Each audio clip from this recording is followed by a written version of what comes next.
Okay, so you've given us a lot to dig through this time. Yes. It's like a whole stack of analysis and articles Yeah. breaking down this proposed GOP budget for 2025. Right. And I think our listeners, probably like me, are, Yeah. are kind of curious Yeah. to cut to the chase. Like, what does it all mean? Yeah. What are the H1. big takeaways? Absolutely. What are the things we really need to know? Yeah.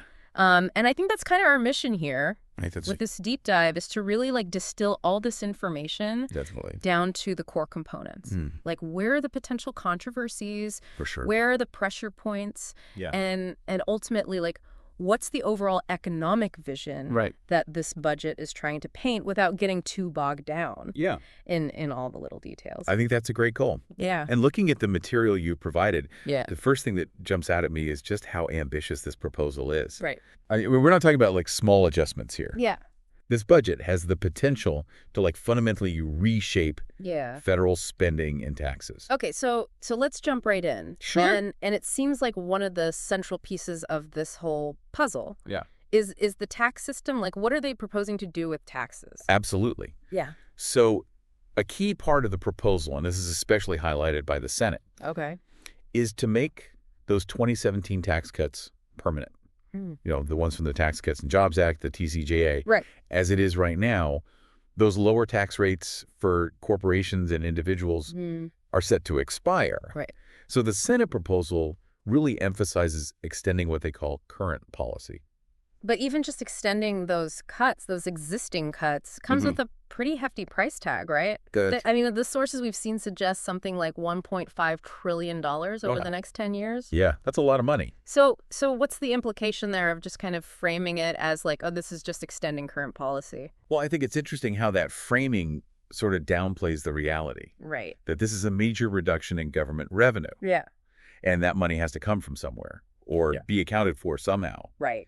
But it doesn't stop there. Okay. The proposal also includes plans for brand new tax cuts on top of that.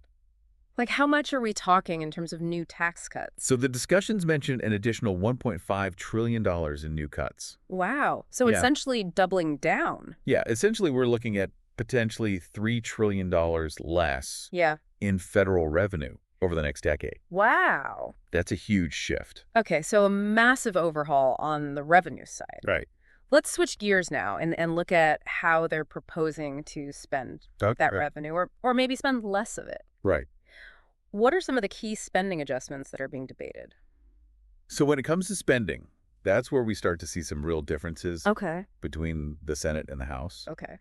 The Senate's proposal allocates a lot of funding to defense, Right. around $150 billion. Mm-hmm. And there's a big chunk, $175 billion, Wow. for border enforcement. Okay, and what's the $175 billion for border enforcement intended to do? Well, from the material you shared, it looks like a big portion of that Okay. is meant to support large-scale deportations. Gotcha. So that's a pretty significant investment It is. in border security. Yeah. And then on the domestic side, it seems like the House is really pushing for some aggressive cutbacks. They are. What are they targeting with those cuts? Well, the House wants to slash spending by a total of $1.5 trillion. Wow. And they've specifically mentioned things like Medicaid, food assistance programs, Okay. and other social safety nets. So those are areas that would be hit pretty hard. Potentially, yes. Yeah. And this is a major point of disagreement, Yeah. even within the Republican Party itself, Right. because the Senate isn't proposing cuts anywhere near that level. Okay, so we've got these big tax cuts. We've got increased spending in certain areas like defense and border security, at least in the Senate proposal, and then potentially deep cuts to domestic programs coming from the House. That's right. How do they plan to get all of this through Congress with all this internal disagreement? Well, that's where the reconciliation strategy comes in. Okay. Yeah, our sources mentioned that. Could you explain how that would work? Sure. So reconciliation is like a special fast-track process in the Senate. Okay. It's specifically designed for budget-related bills, Okay. and it lets them bypass that usual 60-vote requirement Okay. to end debate, which means they could potentially pass this budget Okay. with a simple majority. Okay. So that gives them a path forward in the Senate. It does. But our sources also highlight this pretty big internal struggle Yes. within the Republican Party. Right. The House doesn't seem totally happy with what the Senate's proposing. Absolutely. A lot of House Republicans, and particularly those who identify as fiscal conservatives, Yeah. feel like the Senate's spending cuts are just not deep enough. Yeah. We're even seeing reports of potential pushback from people like Representative Andrew Clyde, Yeah. who are demanding much stricter austerity measures. Okay. And it's interesting, even with former President Trump seeming to endorse the Senate framework, Yeah, you still have groups like the Freedom Caucus pushing back. that's right. So it really shows that there's not total unity within the party No. on this fiscal vision. Yeah, that's a good observation. So with all these changes to taxes and spending, Yeah. what are the big fiscal implications? Right. What's this all mean for the bottom line? Yeah, what are the things we should really be watching? Well, this is where we start to see some really different interpretations. Okay. Republicans, especially those in the Senate, Mm-hmm. argue that the net cost of their proposal is about $1.5 trillion. Okay. And they often make the case that extending the TCJA Right. shouldn't be counted as a new cost because it's just maintaining the status quo. Okay, but the independent analyses we've looked at Yeah, paint a very different picture, don't they? they do. What are the main differences there? So when you look at groups like the Penn-Wharton budget model, they estimate that if these proposals are put in place, especially those that align with, the broader economic agenda of the previous administration, Okay. we could see a $5.1 trillion increase in the national debt over the next 10 years. Okay. And the Congressional Budget Office, the CBO, Yeah. they project a $5.7 trillion addition to the debt. So significantly higher. Yeah, and they say interest payments alone Yeah. would jump by 40% to $871 billion a year by 2035. Okay, so there's a huge gap There is. between what the Senate is saying and what these independent analyses are projecting. It's a pretty stark contrast. And it seems like a big part of the House plan Mm-hmm. hinges on a very rosy outlook for economic growth. Yes, it does. What kind of growth are they projecting, and what are the risks of relying on those numbers? So the House budget assumes a 3% annual GDP growth rate, Okay. which they say will help offset the lost revenue from their tax cuts. Okay. But is that realistic? That's the problem. Yeah. Groups like the Tax Policy Center Right. have said that this growth rate is probably unrealistic Okay. based on what we're seeing in the economy now and historical trends. So their whole plan is built on this idea Yeah, pretty much. of this huge economic boom. Yes, and if that growth doesn't materialize, Yeah. we could see even bigger deficits than they're projecting. So a lot of uncertainty there. Definitely. We've got internal divisions within the GOP, these wildly different projections on the debt, Right. and what seems like a pretty optimistic economic scenario. Yeah. How are the Democrats reacting to all of this? Well, unsurprisingly, the Democratic response has been very critical. Okay.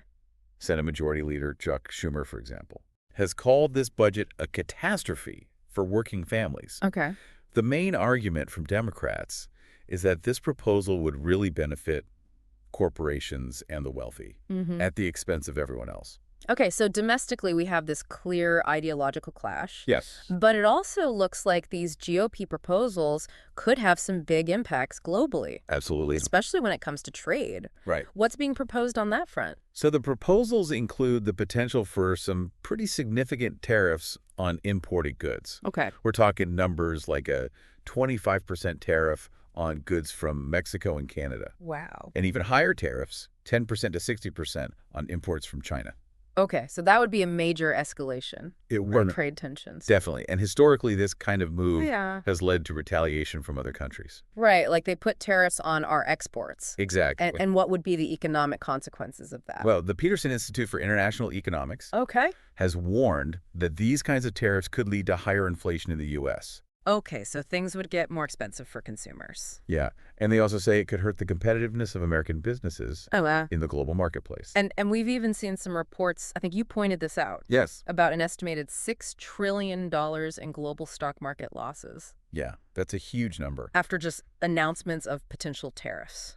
Yeah, just the threat of tariffs. So it really spooked the markets. It did, but it's worth pointing out that the White House has also said Okay. that they're negotiating with about 50 countries Okay.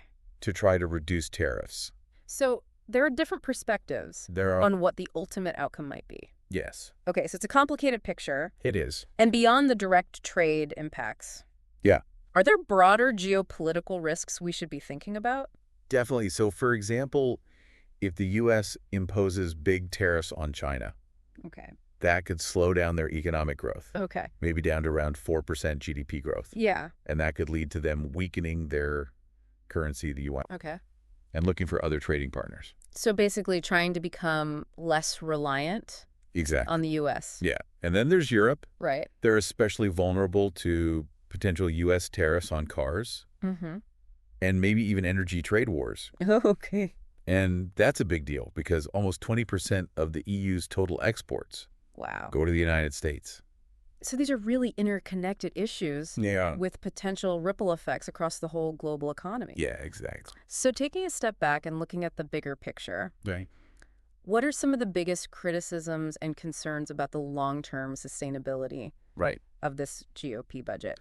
Well, one of the most common criticisms is about who benefits the most. Okay. You know, we talked about the Democratic perspective earlier, and the Tax Policy Center estimates that over half, 56% of these tax cuts would go to the top 10% of earners. Okay, so the wealthiest Americans. Yeah, and at the same time, the House is proposing these cuts to social programs, which could mean fewer benefits for lower-income households. Yeah. So there's a real concern that this budget could make income inequality worse.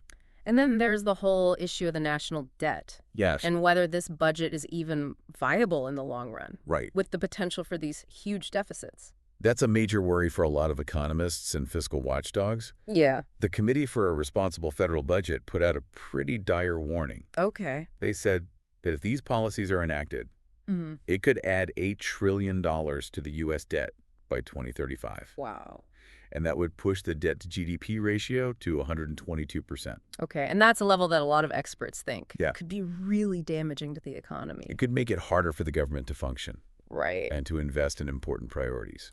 And then finally, there's that reliance on very optimistic economic growth, yes. especially from the House. Right. That seems to be a big point of skepticism. It is. What are the main concerns there? Well, the House is saying that their policies will generate an extra $2.6 trillion in revenue just from faster economic growth. Yeah. But that's about 10 times higher than what nonpartisan groups are predicting. Yeah. So there's a big question mark. Yeah. Over whether their plan will actually achieve the deficit reduction they claim it will. A lot of people are skeptical. Okay, so to sum it all up, this GOP budget seems to be all about big tax cuts. Yeah.